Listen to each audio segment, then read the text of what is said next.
And that is it for me. Any questions? Yeah. First, I wanted to ask you about this reference to the Gambian ambassador as outgoing. Is it because he's being recalled?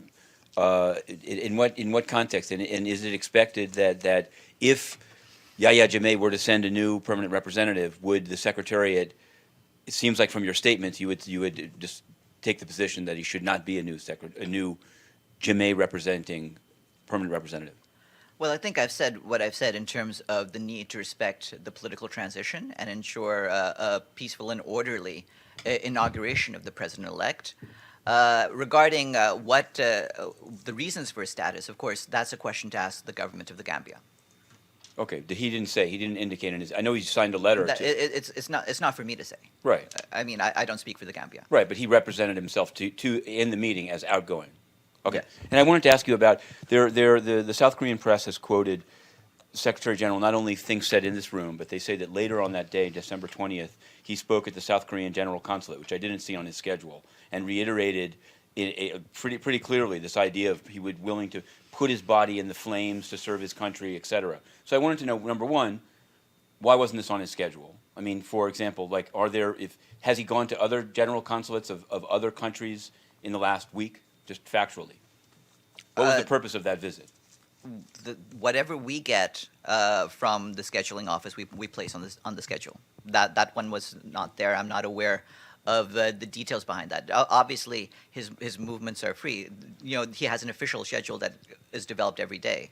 Right, but and that is what we are able to put out. But obviously, it's been said from this podium, and I think he himself has said it, that until the December 31st, he's entirely the UN Secretary General. There's no special relationship with South Korea or anything. And so I'm asking you, maybe you can ask his, I guess, executive office, has he visited the general consulate of any other country in the last week, 2 weeks, 3 weeks? He sometimes has visited other general consulates. Sometimes he has evening meetings. I believe this last several weeks, he's made several such visits because he's, of course, paying farewell visits.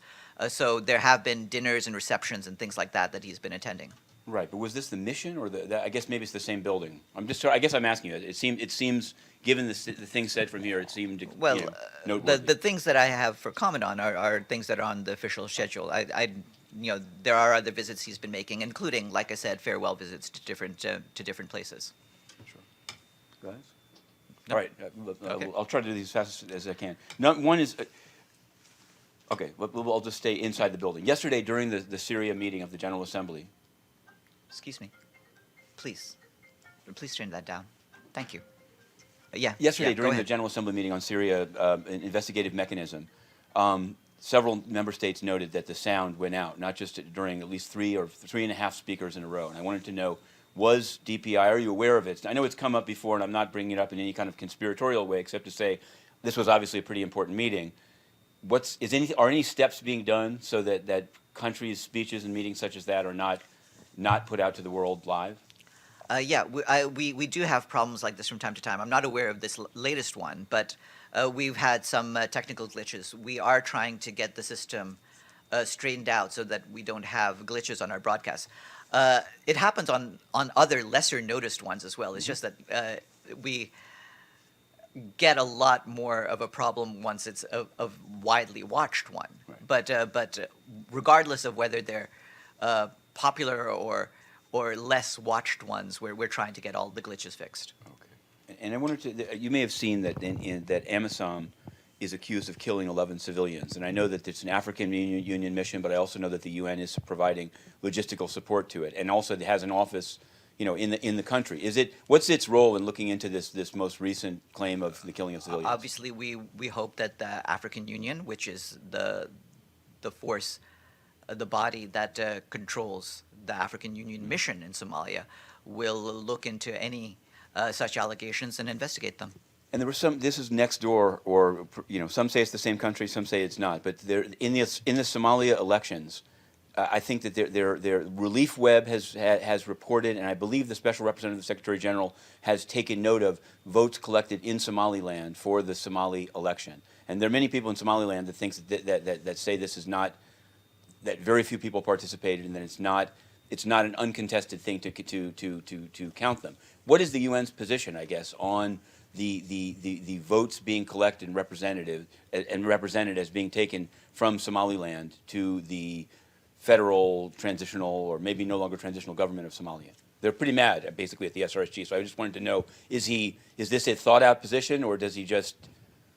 The special representative, the Secretary General, does think out his positions sure when he deals with all of the complex issues involving the system of government in Somalia.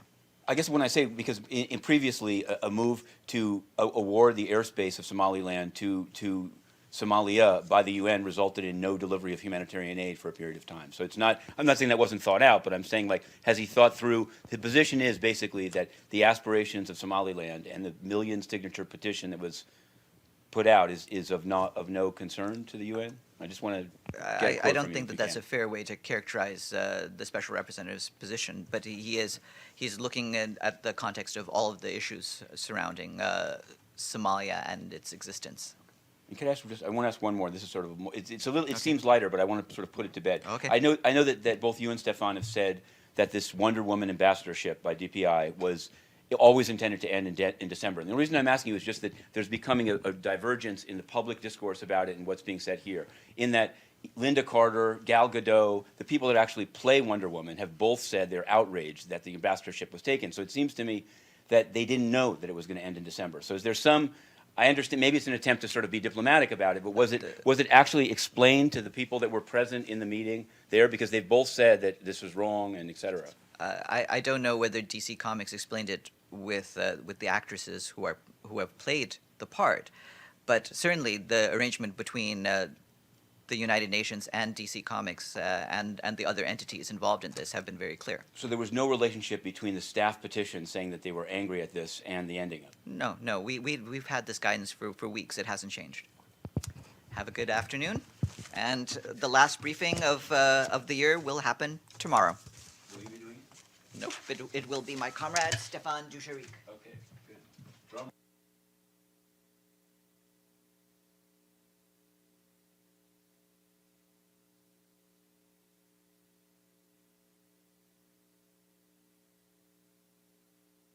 Yeah, please. Yeah, I'm a journalist. I actually ask questions. What do you do? What do you do? What do you do? What do you do for Aleppo? What do you do for Yemen? Oh, yeah, what do I do? What do you do? What do you do? Oh, yeah, please. Yeah. Oh, yeah, I'm sure you do. It's wonderful. It's beautiful. It's beautiful. I will check the internet. Ban Ki-moon has sold Myanmar.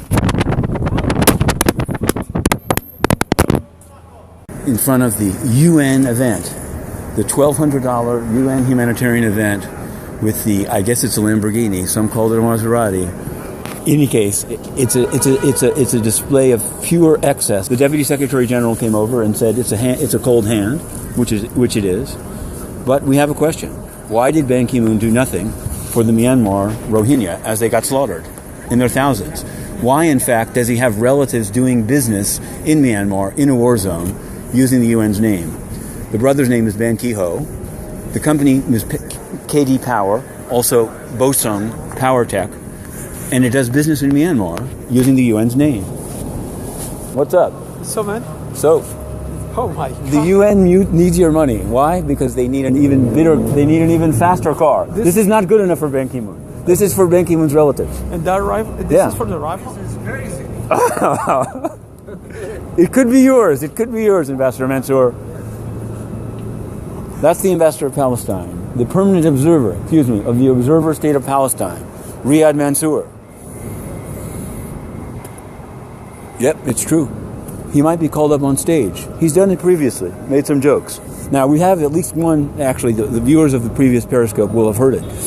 We've had some offers to send information out, and to be quite candid, when we hit rock bottom, that is, icy rock solid bottom, we'll soon find us in this very atrium, which is a great place. We used to actually do some work out of there during Occupy Wall Street.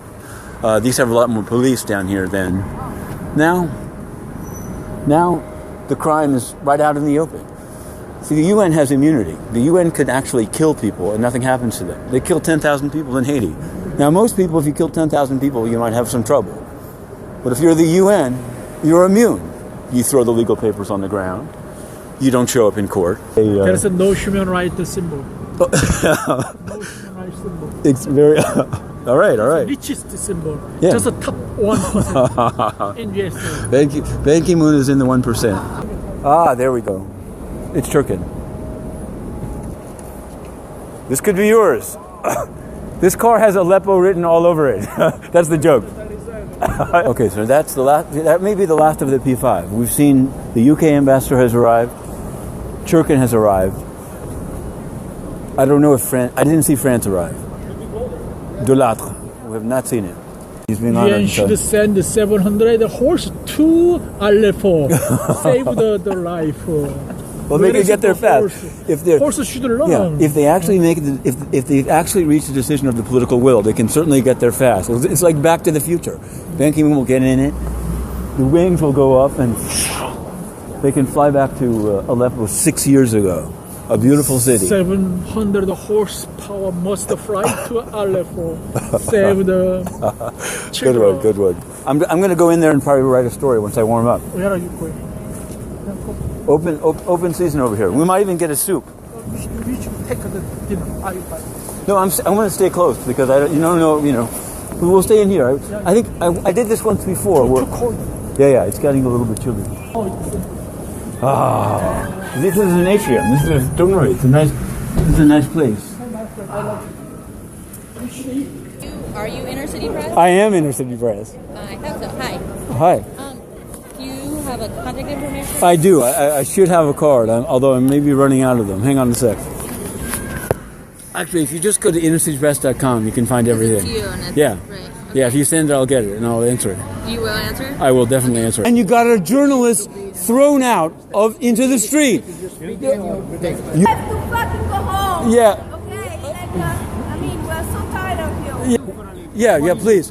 Yeah, I'm a journalist. I actually ask questions. What do you do? What do you do? What do you do? What do you do for Aleppo? What do you do for Yemen? Oh, yeah. Oh, what do I do? What do you do? What do you do? Oh, yeah, please.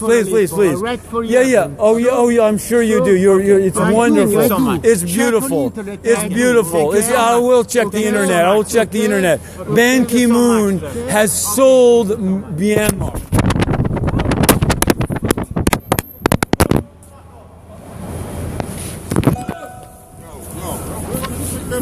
Right here.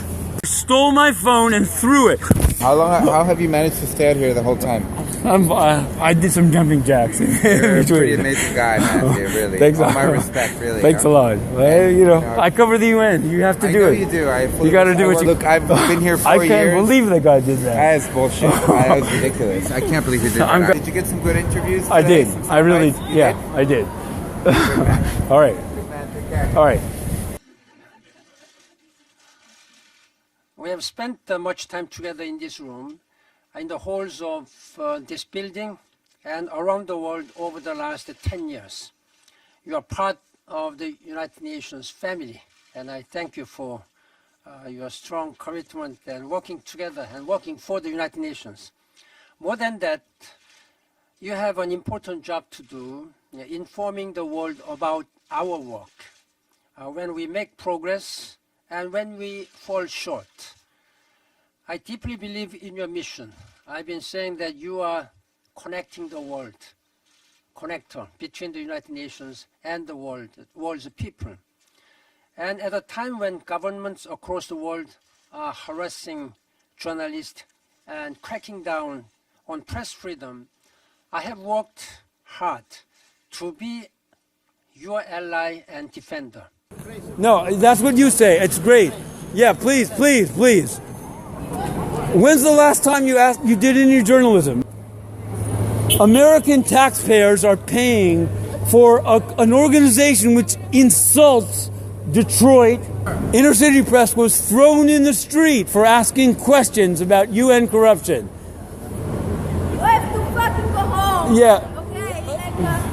We're so tired of you. Yeah, please. Yeah, please. Yeah, I'm a journalist. I actually ask questions. What do you do? What do you do? What do you do? What do you do for Aleppo? What do you do for Yemen? Oh yeah. Oh, what do I do? Oh, what do you do? What do you do? Oh yeah. Please. Yeah, yeah. Oh yeah. Oh yeah. I'm sure you do. You're. It's wonderful. It's beautiful. It's beautiful. I will check the internet. I will check the internet. Ban Ki-moon has sold Myanmar.